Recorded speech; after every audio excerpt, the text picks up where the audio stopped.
Hello, hi guys! Magandang hapon sa inyong lahat.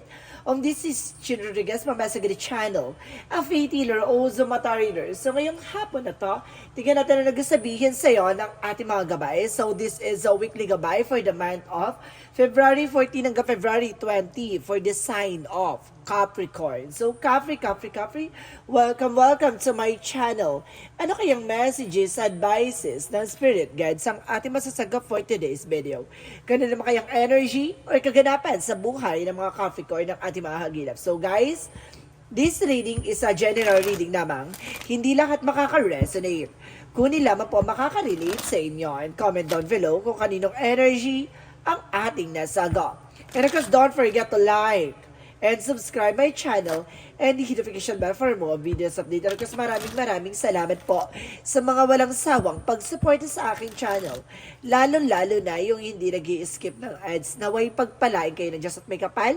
Siksik-liglig na gumapang biyay manabalik sa inyo. And of course guys, maraming salamat sa mga nag-share na aking video sa anumang uri ng social media platforms. Maraming salamat po. And of course, umpisahan na natin ang laban for the side of Capricorn.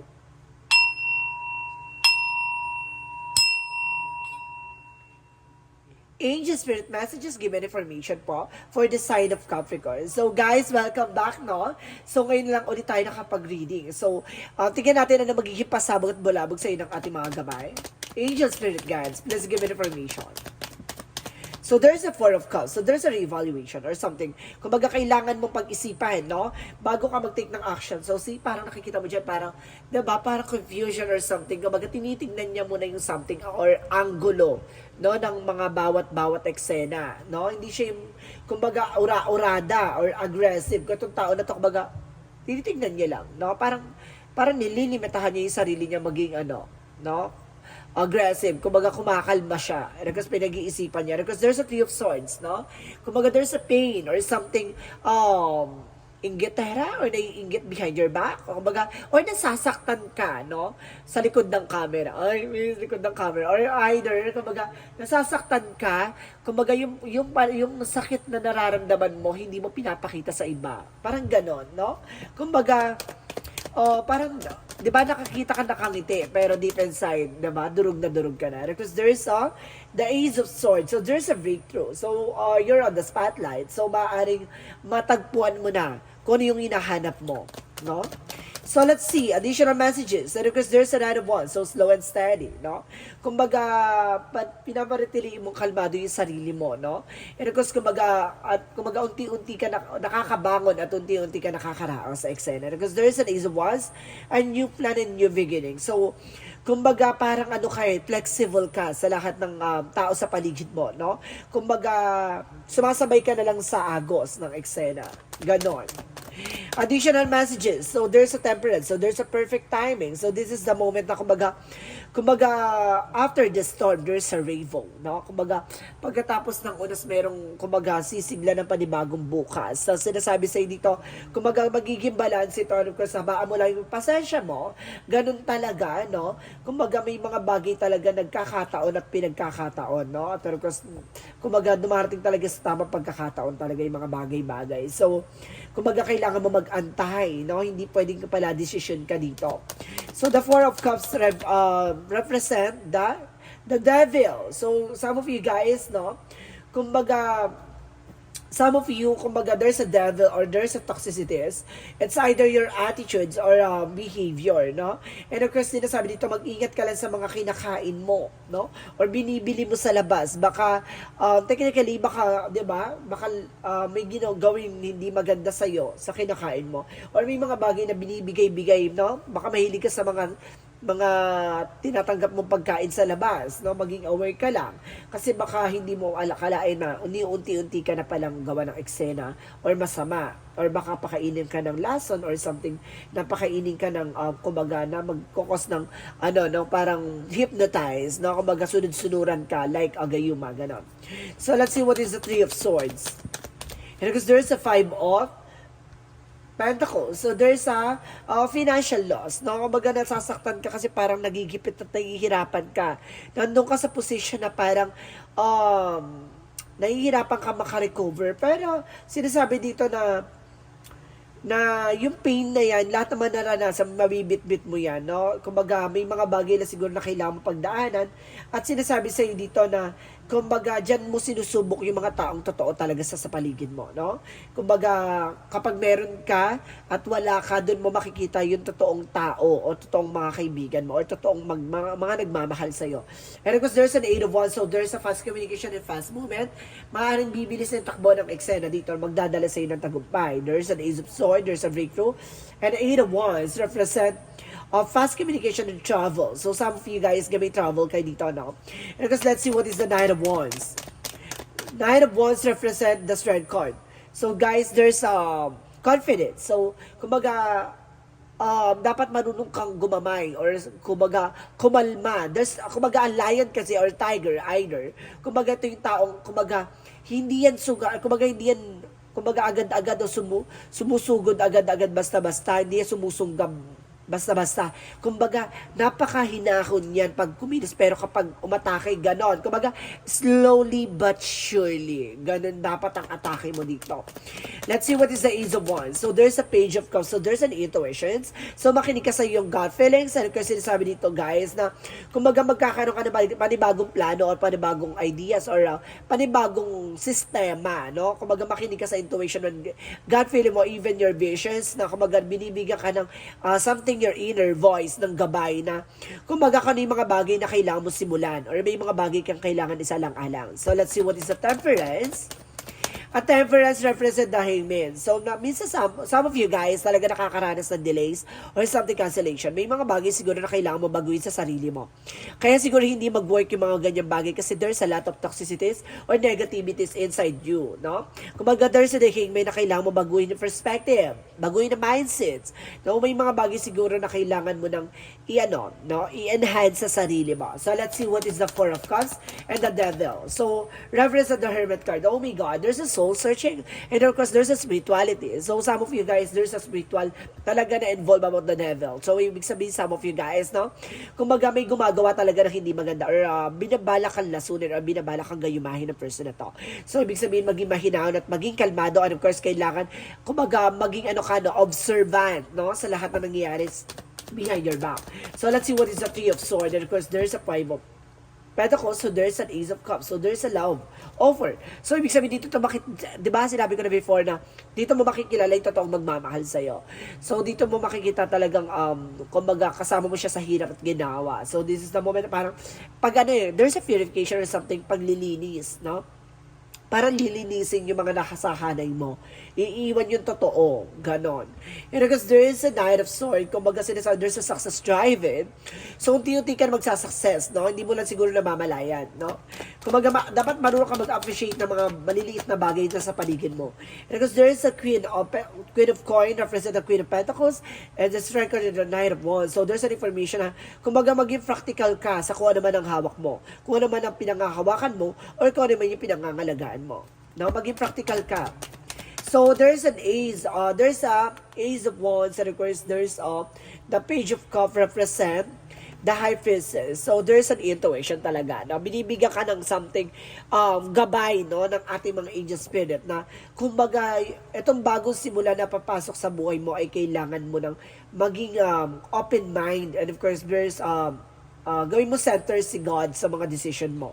Kung pag-iisipan mo, pagpaplanuhan mo, lahat ng mga bagay-bagay na gusto mong gawin, ay kailangan mo muna i-consult sa ating angel spirit. And because there's the Nine of Wands. So, there's a resilience, no? Kumbaga, kailangan mo maging kalmado at maging mahinahon or kumbaga, kailangan mo maging maingat sa mga bibitaw mo salita. There's a Hangman. Kumbaga, baka magkaroon ng delays or cancellations. And of course, there's a Nine of Wands for resilience. No? Kumbaga, kung ayaw mo magkaroon ng delays, keep it on yourself, no? Kumbaga, panatiliin mo lang sa sarili mo, huwag ka na mag-share ng thoughts, information sa ibang tao. Hayaan mo na malaman nila, no? Kumbaga, para success yan eh. Hayaan mo siyang bumulabog at talagang, di ba? Malaman nila yung eksena mo na nag-grow ka na on your own. And because there's a outcome is the Nine of Cups. So, there's an offer. No? Maraming ganap dito. Maraming offer to in all aspect. There's an Ace of Wands. So, the Ace of Coins, sorry. There's an Ace of Coins for an Ace of Pentacles. Nire-represent ito. This is a big opportunity and big material offer. And there's a financial windfall na maaaring papasok sa'yo, no? Kumbaga makakatanggap ka, kumbaga ng isang oportunidad na hindi mo ine-expect na ibigay sa at ipagkaloob sa'yo. And because there's a Seven of Cups, so there's a lot of opportunities coming in for you. Maraming oportunidad na papasok sa'yo sa lahat ng aspeto, ha? Love life, career, health, finances, and of course, there's an information na kumbaga, maraming oportunidad na papasok. So, let's see. Additional messages for career. So, there's a judgment. So, there's a wake of call and inner calling. So, kailangan mo lang mag-pay attention sa mga taong pinagkakatiwalaan mo. No? Kumbaga, maging gabay na to sa'yo. No? Maging a lesson sa'yo yung mga bang nangyari sa'yo from the past na hindi lahat hindi lahat ng tao na sa paligid mo ay totoo sa'yo. At hindi lahat ng tao ay sasamahan ka hanggang sa huli. And because there's a justice, so there's a balance and karma will be served. No, makukuha mo what you deserve. So let's see. Additional messages for love life. Sa love life mo, there's a star card. So magkakaroon ka ng healing and happiness. And there's a miracle. So there's a hope. So some of you, kumbaga parang nawawala na ng pag-asa sa love life. So this is the moment na kumbaga darating yung araw na yon na hindi mo inaasahan. Because there is a Nine of Cups na magdadala sa'yo ng wish fulfillment. So, ito yung matutupad sa mga pangarap mo. Wish is granted and a wish fulfillment. So, talagang sinasabi talaga na lalagapak talaga ang katotohanan na ipagkakalusay ng langit ang kasigayahan at kasayahan. So, let's see. Additional messages for health. Sa health mo naman, guys, there is a Two of Swords. So, there's a decision and Two of Wands na there's a choices, no? Kumbaga, kailangan mo magdesisyon at kailangan mo ng piliin, kailangan mo umiwas sa mga bagay na hindi makakabuti sa'yo. So, there's a possible na merong something nagkaka-fail, no? Additional messages.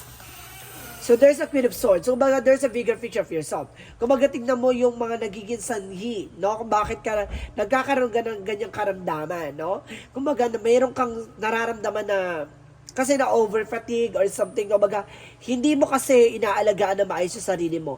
Workaholic ka sa some of you guys, workaholic talaga. Pero some of you guys, kumbaga, hindi na namamalayan yung mga bagay-bagay na bawal. Kumbaga, pag bawal kasi, kumbaga, kinakain mo pa rin o iniinom mo pa rin. So, hindi mo maiiwasan. So, there's a possible na, kumbaga, tingnan mo yung sarili mo, kailangan mo mag-decision as soon as possible. Kasi there's a bigger of yourself. Kumbaga, wag mong hayaan yung darating yung araw na pagsisihan mo. No? Lahat ng mga dapat ay ginawa mo at dapat iniwasan mo. So, let's see what is the magical fairy messages. For magical fairy messages, so there's a daughter. Some of you guys may mga anak na babae na, no? And of course, there is the autumn. So, there's the harvest time. At the end of the time, mag-harvest ka, no? Kung makukuha mo talaga yung mga bagay na pinaghirapan mo. All the sacrifices that you've done before, na makukuha mo talaga yan. No? Talaga sinasabi lang sa'yo dito na konting tiyaga, konting pagtitiis pa. O sinasabi dito, kailangan mo lang talaga mag-obserba o lakasan ng pakiramdam na may mga bagay na kailangan mo nang alisin sa hanay mo or sa landasin mo. So, let's see what is the yin and yang oracle card. So, there's a belief, I told you, no? May mga nagbabalat kayo. So, may mga nagpapanggap, no, sa harapan mo. Mag-ingat. Pinapaniwala ka. There is a coldness, no? Kumbaga itong tao na to, kumbaga kailangan mo mag-detach, no? Kailangan mong kumawala or kailangan mo talagang umalis, no, sa landasin nila, no? And because there is the new beginning ng actions, no? Kumbaga magkakaroon ka ng bagong simula dito at kailangan mo mag-take ng action. At the same time, there's a third party. So some of you kumbaga, yung mga taong akala mo yung totoo, yung pala peke, no? There's a third party for a friends, no? Or friends rather, talaga, there's a friends talaga na may inggit pala sa'yo or something, may ginagawa sa'yo ng hindi maganda. Maging aware ka lang, ha? Kasi itong tao na to ay, kumbaga, nasa paligid mo lang. So, let's see what is Archangel Michael, sorry. Archangel Michael, new beginning and fresh start. So, magkakaroon ka ng bagong simula at panibagong eksena, no? And kasi sinasabi dito, there's a God is in charge. So, si God daw ay naka-in-charge sa'yo. Ginagabayan at pinoproteksyonan ka. Inilalayo ka sa mga possibilities na hindi magagandang mangyari, no? So, let's see what is the romance angels. Pagdating sa romance angels, let's see additional messages. So, there's a calling in your soulmate. So, tinatawagan na raw dito yung soulmate mo, no? Kung para sa'yo, para sa'yo. At the same time, And of course, there's children. So, some of you talaga may anak na, no? And of course, parang nakapekto talaga yung mga anak mo na love life mo. And of course, there's very soon, wag ka mag-alala, napakalapit na. Akala mo, yung parang akala mo, tapos na yung eksena mo, no? Yung nasaktan ka, iniwan ka, which is may anak ka, tapos akala mo hindi ka na makakatagpo. No, makakatagpo ka pa rin. Some of you, there's a widow, no? Yung parang ano siya, parang namatay yung asawa niya or something, ganun yung nangyari. Because there's a star ancestor. So there's a hidden secret. So yun nga, diba, I told you kanina, na meron taong may sikreto na, diba, may lihim na inggit sa'yo. Ang lalim ng pinanggagalingan nito. No? Inggit to sa tao sa'yo. Kumbaga, friend mo talaga to. Divine intervention. May paalala sa'yo yung divine. Kumbaga, laksan mo yung pakiramdam mo, ha? May God. Itong tao na to, may gagawin tong hindi maganda sa'yo or may ginagawang hindi maganda sa'yo. Mag-ano ka, kasi mag-obserba ka. Pinagkakatiwala mong tao na to. So, let's see, additional messages. So, there's an animals. So, some of you guys, animal lover. And you're on the right path. Nasa tamang direction ka, no? And there's a nutrition. Kailangan mo rin kumain ng mga fruits and vegetables. So, let's see what is the chakra. Let's see what is the chakra. So, there's a growth. No? May ugat ng eksena. No? Magkakaroon ka ng growth and expansion. I told you. So, my God. There's a mysticism. No? May misteryo talaga sa likod ng eksena na to. No? Mayroon talagang lihim na inggit at lihim na ginagawa behind your back. So, let's see what is the angel's answer. So, there's in the near future. No? So, nalalapit na ang future for you, and there's a no. Marunong ka dapat humindi at marunong ka dapat talagang tumanggi. And there's if you believe, kung naniniwala ka lang, no? Oh my God, alam mo nakakaramdam ka na, pero pinapasawalang bahala mo. So let's see what is the Monsology. And step out of your comfort zone. Kailangan mo nang kumawala sa comfort zone mo at the same time, hold your vision. So, si tama yung meron ka ng hinala, no? Kumbaga, nag-ano ka lang, nangangamba ka lang. Oh my God! And there is a work through your fears. So, sila ba naman yung takot mo? Kailangan mo talaga magdesisyon. Alisin siya sa landasin mo. Kasi hindi siya makakabuti sa'yo. So, let's see what is additional messages. Sisirain ka nito hanggang sa walang matira sa'yo. Ha? Makinig ka. And there's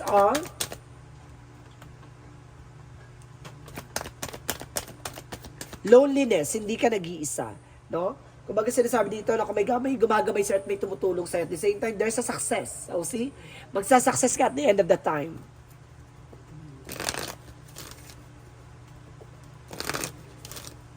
So, let's see what is additional messages for angel spirit guides. So, and of course, there's food. So, there's a relationship. So, some of you, kumbaga, ginagawa ka nito para hindi ka rin magkaroon ng karelasyon.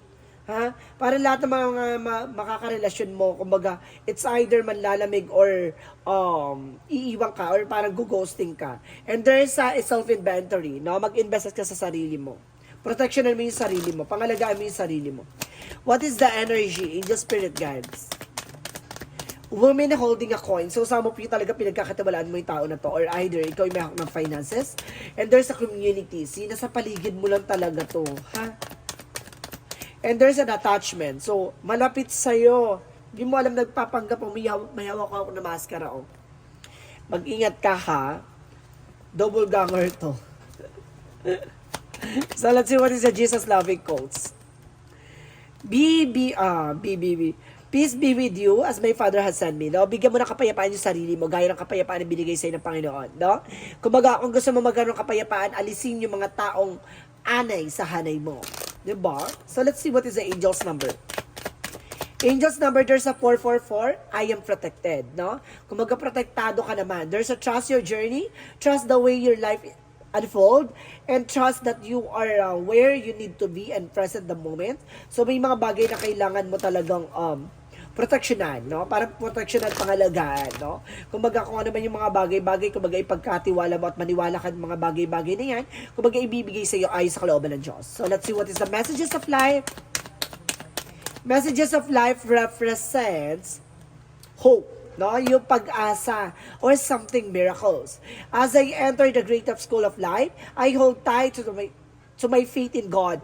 God loves me, guards me in every situation I encounter, regardless of what I confront. I trust my true natures. Today, I welcome life. I know the tide will always return and there will always be infinite possibilities for me. So see, kumbaga alam mo yung mga bagay-bagay na ibibigay sa at pagkakalob sa iyo ay talagang nararapat sa iyo, ay talaga matatanggap mo. No, kumbaga sinasabi dito, maniwala ka lang daw yung mga bagay-bagay na hindi pa nakatadhana at hindi pa talaga nakalaan, ay kailangan mo talagang habaan ng pasensya. Ganun, of course, kailangan mo mag-antay, no? Kailangan mo talaga magtiwala at maniwala na ibibigay ito yung pagkakalob sa iyo ni God, yung mga bagay talaga na para sa iyo, no? Marami lang talagang hiaalis sa buhay mo para maunawaan mo yung mga taong hindi makakabuti sa iyo. So guys, this is a weekly gabay for the month of February 14 hanggang February 20 for the sign of Capricorn. So, Capricorn, maraming salamat for this wonderful reading. So, once again, this is Chin Rodriguez from Messenger Channel, a faith healer, also mata reader. And of course, this reading is a general reading lamang. Hindi lahat makaka-resonate. Kunin lamang po makaka-relate sa inyo and comment down below kung kaninong energy ang ating nasaga. But of course, guys, don't forget to like and subscribe my channel and hit the notification bell for more videos update. And of course, maraming salamat po sa mga nag-share ng aking video sa anumang uri na social media platforms. Maraming salamat. And of course, maraming salamat po sa mga hindi nag-skip ng ads na way pagpalain kayo na Diyos at may kapal. Siksik liglig na gumapa ang biyay manubalik sa inyo. And see you in the next video. Bye-bye and babush!